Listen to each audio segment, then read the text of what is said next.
my kitchen. So with Easter just a few weeks away, I thought I would do another Easter inspired cake for you. So on this week's video tutorial, I'm going to show you how to make this cute Easter chip cake.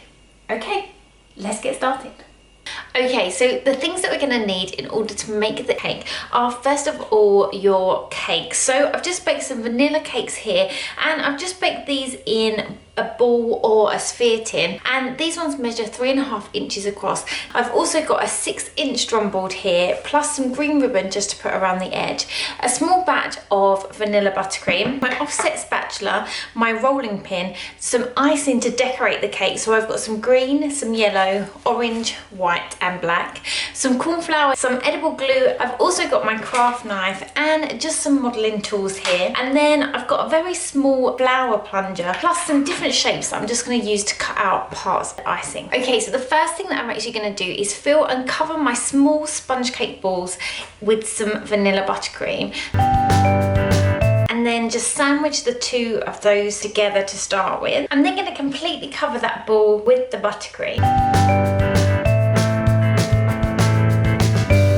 Okay, so now that that first crumb coat has been added to our cake, I'm just going to pop this in the fridge for around 10 minutes just to let that first layer harden up slightly. And the next thing that I'm going to work on is the board. So I've got the 6-inch drum board here, and I'm just going to bring in some green icing and just roll that out until it's large enough to fit across the board. Bring it in one of my smoothers and just smooth any marks out. I'm then just going to pick my board up and just pop a little bit of water across that board, and then just going to pick up the icing and just drape that over the top of the board. I'm then just going to use my craft knife and just go around the edge of that and just cut off any excess.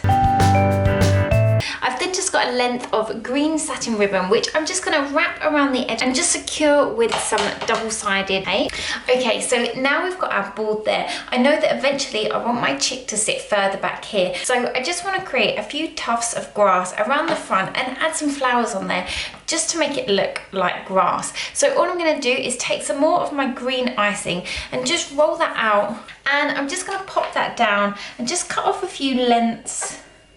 I'm then going to pick a few of those up and just add a point to one end, and then just bring all the blunt end together and just lightly pinch those. I'm then just going to trim the end off, pop a small amount of edible glue onto my board, and using my pointy tool, I'm just going to pick that grass up, pop that on the board, and just lift those into place. Now I'm going to do that a few times where I know that the chick isn't going to sit.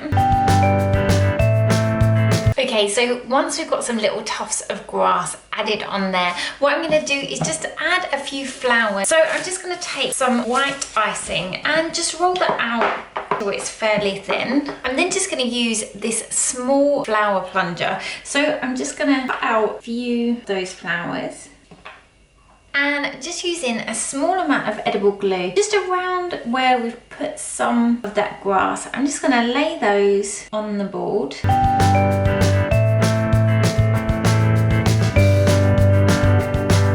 Once you're happy with the placement of those, I'm just going to take a really small amount of yellow icing. I'm then just going to take some of my edible glue and just pop a small amount of that inside those flowers, and then just drop those in, create the centers. And then just using my pointy tool, my way out from the center of the flower, just on the white petals, I'm just going to push that in slightly to make some indents. So now we've got our board ready. Put the board to one side just while we finish working on our chick. Okay, so I've just taken the small sphere cake out of the fridge, and what I'm going to do is just apply another thin layer of the buttercream. So I'm just going to use my flexi smoother and just use this to smooth out that buttercream. Once you're completely happy with how that buttercream is looking on your cake, I'm just going to pop that to one side and bring in my yellow icing. So all I'm going to do is just dust my work surface with some corn flour and then just roll out the yellow icing so we can cover the cake.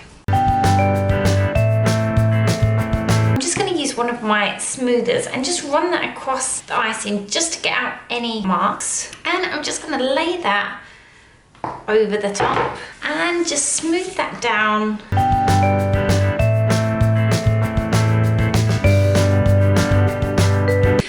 now because this is quite a small ball, what I'm gonna do is just cut off the excess icing, but leaving about 1 centimeter around the edge. I'm then just gonna pick the cake up with my hands and then just pull that icing around.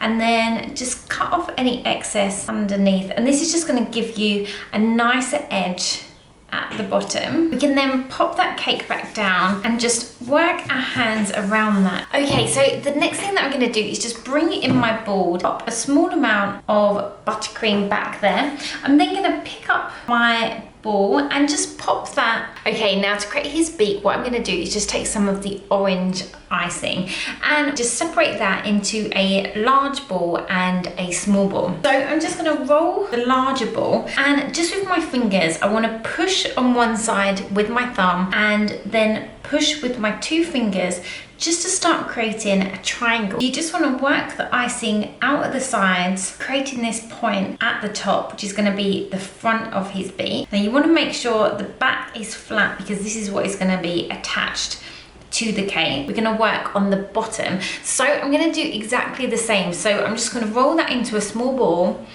and then with my thumb just push on one side, and with my fingers push on the other 2 sides. So once you're happy you've got this pyramid shape, this is going to be the bottom of the beak. So I'm just going to push the smaller piece against the larger piece and then putting them just on the surface. I'm just going to work those 2 together. I'm then going to take this tool here that just has an oval kind of spoon on the end, and I'm just going to push that inside bottom beak just to open it up slightly. So I'm now going to just pop a small amount of edible glue just onto the back of his beak and then place that on the front of the cake. Now all I'm going to do is just take my pointy tool and just at the side of the beak, I'm just going to put 2 small circles just to make it look like the beak of a chick. Okay, so next for his eyes, I'm just gonna start by taking some white icing and just rolling that out. I'm then just gonna take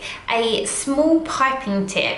So this one is about 1.5 centimeters in diameter, and I'm just gonna cut 2 circles out of there. I'm then gonna take the circles and just at the side, push those in slightly so we get more of an oval shape.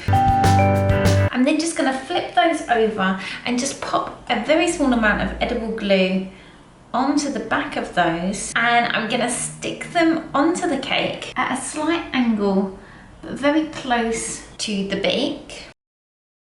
I'm then going to take some of the yellow icing that was left over from when we covered the body, and I'm just going to roll that out. I'm then going to take the small piping tip again and just cut out 1 circle. I'm then going to use my craft knife and just cut that in half. Just stick those over the top of the white of the eyes.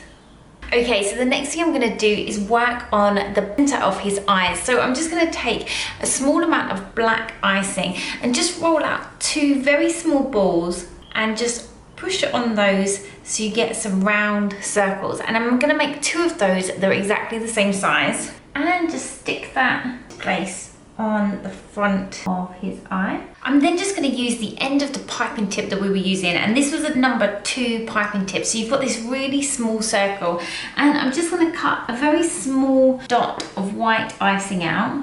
I'm then just going to pick that up with the paintbrush that had the edible glue on there and just stick that onto the black of the eye and push that down slightly just so you've got these 2 little white dots. I'm then just going to give him some eyebrows and a little tuft of hair on the top of his head. So I'm going to take some of the yellow icing again and just take a very small amount of that and just roll that into a very thin line. I'm then going to cut 2 pieces off of that, which are about 0.5 centimeter in length each. I'm then just going to take those on my hand and just roll that again slightly just so you get a point on each end. I'm just going to attach these to the cake about 1 centimeter away from the top of his eyelid and just curve those round.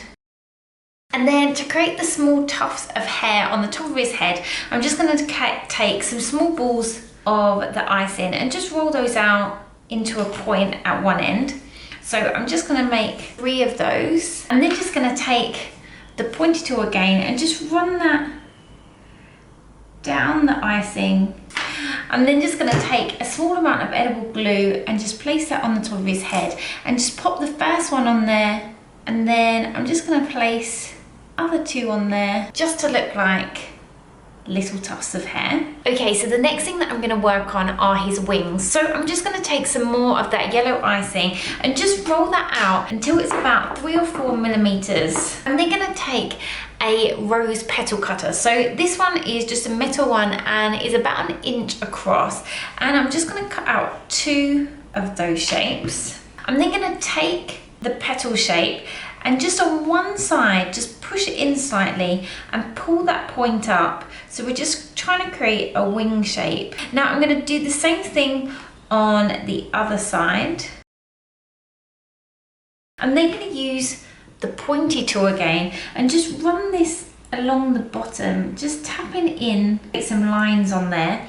I'm then going to go along, just pop these lines in the bottom of what will be wing, and I just want to make this look a little bit like feathers. So what you're left with is this wing just with this slight feathered ruffle at the bottom, and I'm going to do that to both of the wings. And once you're happy with those, I'm just going to flip those over and just pop a small amount of edible glue onto the back. Then going to stick one on one side and do the exact same on the other. Okay, so to make his feet, I'm just going to take some more of the orange fondant, the same that we used for his beak, and I'm just going to take a small ball of that, which is about 1 inch across, and pull it in at one end. So you've got a tapered end on one side, and divide top of the foot, so from the wider end, into 3 pieces. I'm then just going to use my fingers, and we just want to make each one of those into a kind of sausage shape like this. I'm then going to take the pointy tool again and just push into each of those feet in 2 places, and do the same on all of them. You then just want to pull the feet back together and just on the ends make a kind of a point just so it looks like it goes into a claw. So what we're left with is a shape that looks like this, and what we're going to need is 2 of those. And then what I'm going to do is take some more of that orange icing and just roll it out into quite a thick sausage shape, and this is going to make his legs. I'm just going to cut off 2 pieces that are about 1 inch in length. I'm then just going to place those on the board where I want them. So this is just his little legs coming out from his body, and I'm just going to push those against the cake. I'm then going to take my feet and just put some edible glue on the bottom and just on the back, and I'm just going to push that against his leg. So there we have the finished Easter chip cake. I really hope you've enjoyed this video tutorial and will enjoy making your own Easter chip cake. If you have, then don't forget to give this video a like, and if you'd like to see more videos like this, then please hit subscribe. Also, don't forget to hit the notification bell next to the subscribe button, and this will let you know every time I upload a new video. Also, don't forget to follow me on Instagram and Facebook, and if you'd like to learn more about my baking, then head over to my blog. Bye!